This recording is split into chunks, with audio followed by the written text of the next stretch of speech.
Hey everyone, welcome to The Explainer. Today we're diving into one of the most fascinating and honestly, one of the most consequential dynamics in constitutional law. We're looking at the super intricate relationship between nominal heads of state and the real executive branch. We're going to demystify exactly how power is distributed, how it's kept in check, and, well, what happens when the gears of government just grind to a halt because of internal friction. So who really runs the government? It sounds like a pretty simple question, right? But beneath the surface of all those official titles and grand ceremonies, there's actually a deep inherent tension. Think about it. When a constitution creates a head of state, like a president or a governor, and pairs them up with an elected prime minister or chief minister, who actually has the final say? Today, we're going to explore the constitutional clashes that blow up when nominal authority collides with democratic mandates. Okay, let's dive right into this. Here's our roadmap for the explainer. 1. The origins of executive power. 2. Defining the actual machinery.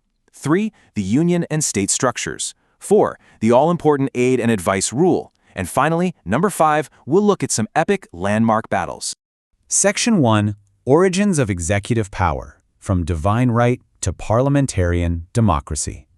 To really understand our modern setups, we gotta rewind the clock a bit. We're going back to a time when kings claimed a literal divine right to rule. The Stuart kings in Britain firmly believed God gave them their authority, and Parliament, well, Parliament existed just to obey them. Naturally, this friction boiled over. In 1685, King James II took things to the absolute extreme. He actually suspended the parliaments of England and Scotland and tried to rule entirely by decree. He even tried to rig who could be elected. This blatant power grab directly caused the Glorious Revolution of 1688. James fled to France, the British offered the crown to William and Mary, and boom, this moment fundamentally established a contract between the ruler and the people. And that brand new contract was formalized in the Declaration of Rights in 1689. These clauses were a real game changer because they intentionally stripped the crown of absolute power. It explicitly declared that the power to suspend and execute laws rested exclusively with Parliament. No more arbitrary royal decrees. It made taxation without parliamentary consent illegal, and it guaranteed free elections. This was the exact turning point that firmly established the supremacy of Parliament over the monarch. Section 2. Defining the executive machinery, the extra-legal organization. Now, think of the modern executive branch kind of like the complex, intricate wiring of a giant motherboard. It's responsible for enforcing laws, administering public affairs, and basically running the day-to-day operations of the whole state. But legal scholars like Maitland and Jennings describe it as an extra-legal organization. Now wait, that doesn't mean they're out there breaking the law. It just means it's this huge, heterogeneous collection of ministers, officers, and authorities doing a million different things that the strict letter of the law doesn't fully capture or organize into one neat little box. At the very heart of all this complex wiring is the cabinet. The cabinet is a small, internal group of the absolute top ministers who advise the prime minister. And here's a fun fact. Sir Robert Walpole, who was appointed back in 1721, was England's first prime minister. In practice, but his role arose completely informally. He basically just managed to keep Parliament happy and kept the king advised, and in doing so, he accidentally invented the role of first among equals. That precedent just stuck. Today, the cabinet is the ultimate arbiter of all government policy, making the big decisions that bind every other department. Section 3. Union and State Structures. Parallels in Power. Okay, let's look at the Indian Constitution and how it handles this. There is an exact structural parallel here. At the national level, the Constitution vests executive power in the president, but it strictly mandates a prime minister and council of ministers to actually aid and advise them. And at the state level, it's a total mirror image. Executive power is vested in the governor, but they are constitutionally advised by a council of ministers headed by the chief minister.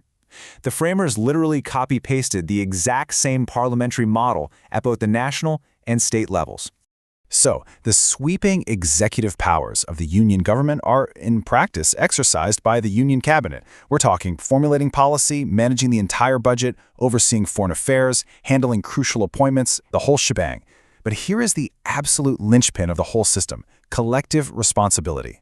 The Council of Ministers is collectively responsible to the House of the People. If they lose the confidence of the legislature, that's it. They have to resign. Section 4. The Aid and Advice Rule, the Golden Rule of Democracy. This brings us to the golden rule that keeps this entire democratic machinery from falling apart.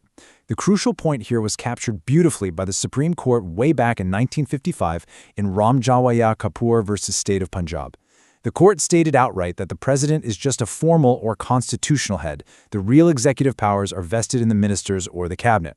This was reinforced again later in Shamsher Singh versus State of Punjab, firmly locking in the idea that nominal heads, like the president or governor, cannot exercise executive functions personally.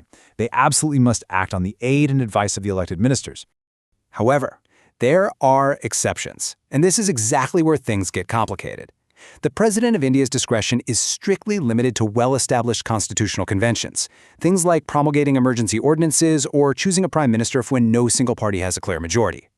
The governor's discretion, on the other hand, it's significantly wider and actually explicitly recognized in the Constitution. They can reserve state legislation for the president's assent or send reports recommending president's rule. And you guessed it, this wider discretion often sets the stage for some intense political friction. Now you might be wondering, who polices this? Well, the Constitution actually bars courts from asking what specific advice the ministers gave to the head of state. That's strictly confidential. But, and this is a massive but, discretionary actions by these nominal heads are not entirely immune from judicial scrutiny. If a governor or president acts on their own discretion and someone challenges that action as arbitrary, malicious, or unconstitutional, the courts absolutely can and will step in to review it. Section 5. Landmark Supreme Court battles when the rule breaks down. So what actually happens when this golden rule of aid and advice just completely breaks down? What happens when unaccountable heads of state clash directly with elected ministers? Let's dive into 3 landmark cases where this exact nightmare scenario played out. First up, the Madhya Pradesh Special Police Establishment case from 2005. The facts here are pretty striking. A Lokayukta, basically an anti-corruption ombudsman, found solid grounds to prosecute 2 state ministers for illegally releasing some highly valuable acquired land. But plot twist, the state's Council of Ministers flat out refused to grant sanction to prosecute their own colleagues, claiming there wasn't enough evidence. The governor looked at the exact same evidence, completely disagreed, and unilaterally granted sanction for prosecution anyway. Which poses a massive, incredibly tricky constitutional question. Write to us. Does a governor have to blindly listen to the aid and advice of a council of ministers, even if that advice looks like it's just protecting corrupt officials from facing the law? Well, the Supreme Court delivered a really powerful answer. They ruled that, yes, there are rare exceptions where the governor can act in their own discretion. If bias is inherent and super obvious in the Council of Ministers' advice, the governor can toss it out. The court pointed out that if governments could just shield high-ranking officials from prosecution despite overwhelming evidence, we'd see a complete breakdown of the rule of law. Literally, democracy itself would be at stake. Moving on to our second big clash, Nawab Rabia versus Deputy Speaker, back in 2016. This one involved a massive, chaotic political crisis in Arunachal Pradesh. Right in the middle of a wave of legislative defections and a pending motion to remove the speaker, the governor, acting totally without the advice of the Council of Ministers, unilaterally advanced the assembly session by nearly a month just to force a political showdown. The Supreme Court had to step in, and they severely restricted the governor's power here. They held that a governor simply cannot use their powers to summon, prorogue, or dissolve the assembly without the aid and advice of the Council of Ministers. The governor's discretion is definitely not unfettered. In a historic first, the Supreme Court actually rewound the clock, restored the earlier government, and effectively nullified President's rule, all because the governor had so clearly overstepped his constitutional bounds. Finally, let's look at the really intense and ongoing power struggle in the National Capital Territory of Delhi, which culminated in massive Supreme Court rulings in 2018 and 2023. The entire dispute centered on one crucial thing: who controls the civil services, meaning the appointments and transfers of the bureaucrats who actually run things.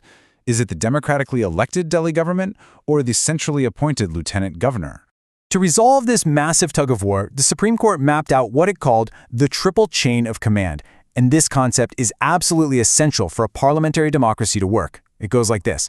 Civil servants must report to elected ministers.